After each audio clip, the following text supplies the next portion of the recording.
Hello guys, welcome to our channel. ఈరోజు మన recipe వచ్చేసి ముల్లంగి సాంబార్. పల్లెటూరు స్టైల్లో తెలంగాణ స్పెషల్ ముల్లంగి సాంబార్ని అయితే చేసి చూపించబోతున్నాను.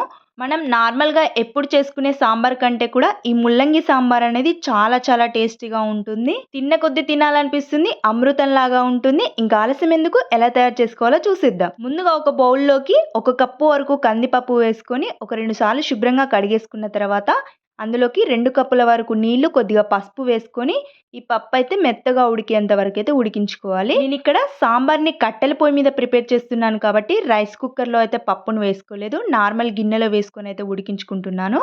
ఒకవేళ మీరు గ్యాస్ పొయ్యి మీద చేసుకున్నట్లయితే మీకు పప్పు తొందరగా ఉడకాలంటే కనుక కుక్కర్లో వేసుకొని అయితే 4 విజిల్స్ వచ్చేంత వరకు ఉడికించుకుంటే మనకు పప్పు అయితే మెత్తగా ఉడికిపోతుంది. చూడండి, ఇక్కడ పప్పు అయితే ఉడికిపోయింది. దీన్ని దించేసుకుంటున్నాను. నేను ఇక్కడ పప్పుని మిక్సీ పట్టడం లేదు, అలా అని చెప్పేసి మరీ మెత్తగా మెదపడం లేదు. ఎందుకంటే ఇలా పప్పుగా ఉంటే సాంబార్ అనేది చాలా బాగుంటుంది. సాంబార్ని మరిగించుకోవడం కోసం పొయ్యి మీద గిన్నె పెట్టుకుని అందులోకి సరిపడ నూనె పోసుకొని నూనె వేడిన తర్వాత ఆవాలు, జీలకర్ర, 4 ఎండుమిర్చి, 4-5 వెల్లుల్లి రెబ్బలు, ఒక 2 పచ్చిమిర్చిని ఇలా మధ్యలో కట్ చేసి వేసుకొని కొద్దిగా కరివేపాకు, ఒక పెద్ద సైజు ఉల్లిపాయని ఇలా సన్న ముక్కలుగా అయితే కట్ చేసి వేసుకొని ఈ ఉల్లిపాయ అనేది ఒక 2 నిమిషాల పాటు అయితే ఫ్రై అయిన తర్వాత ఒక పెద్ద సైజు ముల్లంగిని పైనున్న చెక్కంతా కూడా తీసేసుకొని ఇలా ముక్కలుగా కట్ చేసి అయితే వేసుకోవాలి. ఇప్పుడు ముందుగా ముల్లంగిని ఒక 2 నిమిషాల పాటు అయితే మూత పెట్టకుండా అయితే ఉడికించుకోవాలి. ఇందులో ఉండే ఘాట్ అనేది పోతుంది.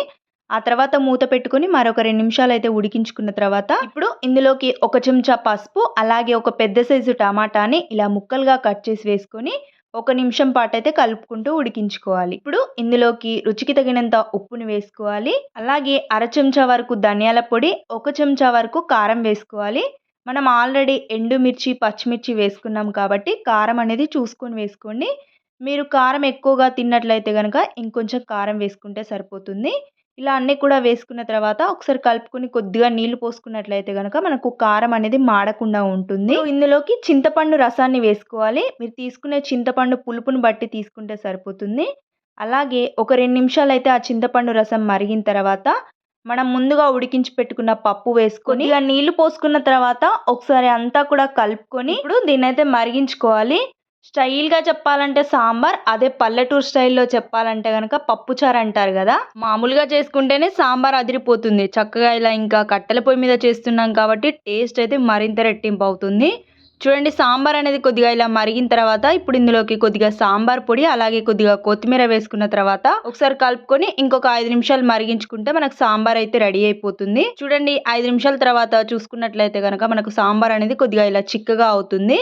ఇప్పుడు ఈ సాంబార్ని దించేసుకోవడమే. నేనైతే ఇంకొంచెం కొత్తిమీర వేసుకొని కలుపుకొని అయితే సాంబార్ని దించేసుకుంటున్నాను. అబ్బబ్బబ్బా, స్మెల్ మాత్రం మామూలుగా రావడం లేదు. చూసారు కదా గుమగుమలాడే ముల్లంగి సాంబార్ని ఎలా తయారు చేసుకోవాలో. ఈ ముల్లంగి వలన మనకు చాలా రకాల ఆరోగ్య ప్రయోజనాలు అయితే ఉన్నాయి. చక్కగా టేస్టీకి టేస్టీ, ఇంకా హెల్దీకి హెల్దీ. ఈసారి మీరు సాంబార్ చేయాలనుకుంటే కనుక తప్పకుండా ఇలా చేయండి. ఎలా వచ్చిందో కామెంట్స్ లో అయితే కామెంట్ చేయండి. వీడియో నచ్చినా అయితే లైక్ చేయండి, షేర్ చేయండి. ఇలాంటి మరెన్నో మంచి మంచి రెసిపీస్ కోసం మన ఛానల్ అయితే సపోర్ట్ చేస్తూ ఉండండి. Thanks for watching.